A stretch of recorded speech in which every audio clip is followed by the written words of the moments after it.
Assalamualaikum warahmatullahi wabarakatuh. Halo teman-teman semua, kembali lagi di channel Anggita Putri Mulyani. Kalau di konten sebelumnya kita sudah menganalisis majas dan diksi dari lagu Ibu karya Om Iwan. Kali ini aku mengajak kalian untuk menganalisis puisi sufi. Puisi sufi itu adalah puisi yang mengandung nilai-nilai ibadah dan pendekatan diri kepada Yang Maha Esa.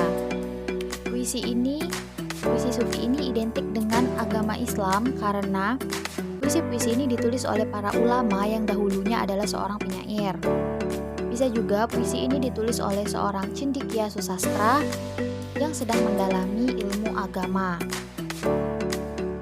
Mengapa dikatakan puisi sufi dan bukan puisi religi? Itu karena puisi sufi ini mencerminkan kehidupan nyata seorang pengarang, bagaimana dia beribadah dan beramal kepada Tuhan Yang Maha Esa. Sedangkan puisi religi adalah puisi yang ditulis untuk mengungkapkan pujian-pujian kepada Tuhan tanpa seorang pengarang itu menjadi seorang yang religius, atau tanpa pengarang itu mendalami atau mempelajari lebih dalam ilmu-ilmu tentang agama.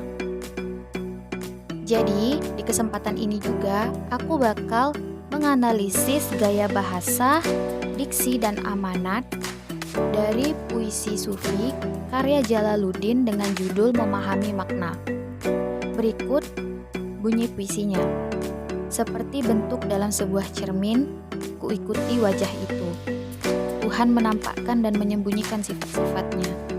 Tatkala Tuhan tertawa, maka aku pun tertawa. Dan manakala Tuhan gelisah, maka gelisahlah aku.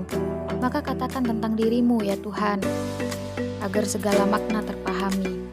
Sebab mutiara-mutiara makna yang telah aku rentangkan di atas kalung pembicaraan berasal dari lautanmu. Langsung aja kita analisis. Yang pertama adalah gaya bahasanya atau majasnya. Kita jumpai di sini adalah majas simile atau perbandingan, yaitu seperti bentuk dalam cermin, kuikuti wajah itu. Ini lebih kepada dia menjadi dirinya sendiri. Cermin itu adalah benda yang merefleksikan bayangan dari diri kita. Itulah sebabnya mengapa penulis menggunakan cermin sebagai perbandingan. Karena cermin merefleksikan diri kita, yang berarti bahwa kita menjadi diri kita sendiri. Kemudian ada juga majas hiperbola. Tatkala Tuhan tertawa, maka aku pun tertawa. Tatkala Tuhan gelisah, maka gelisahlah aku. Ini berarti bahwa jika Tuhan menyayangi kita, maka mulialah kita. Dan jika Tuhan murkakan kita, maka leburlah kita. Kemudian ada juga majas personifikasi yang bunyinya ini bisa menjadi sebuah zikir atau lantunan doa kepada Tuhan. Itu adalah personifikasi dari sebab mutiara-mutiara makna yang telah aku rentangkan di atas kalung pembicaraan berasal dari lautanmu. Kemudian kita akan menganalisis diksi dalam puisi sufi tersebut. Yang pertama adalah Tuhan menampakkan dan menyembunyikan sifat-sifatnya. Ini bisa diartikan sebagai gambaran atau arti dari turunnya suatu hidayah. Kemudian yang kedua ada kalung pembicaraan yang bisa diartikan sebagai tasbih. Lalu yang ketiga ada lautanmu.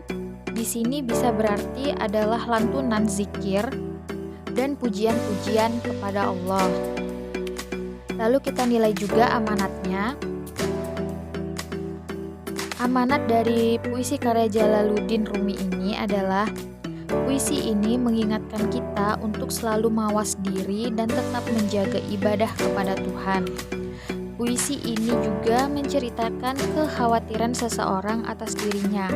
Apakah selama ini amalannya diterima oleh Tuhan atau tidak? Apakah selama ini Tuhan begitu mencintainya atau tidak?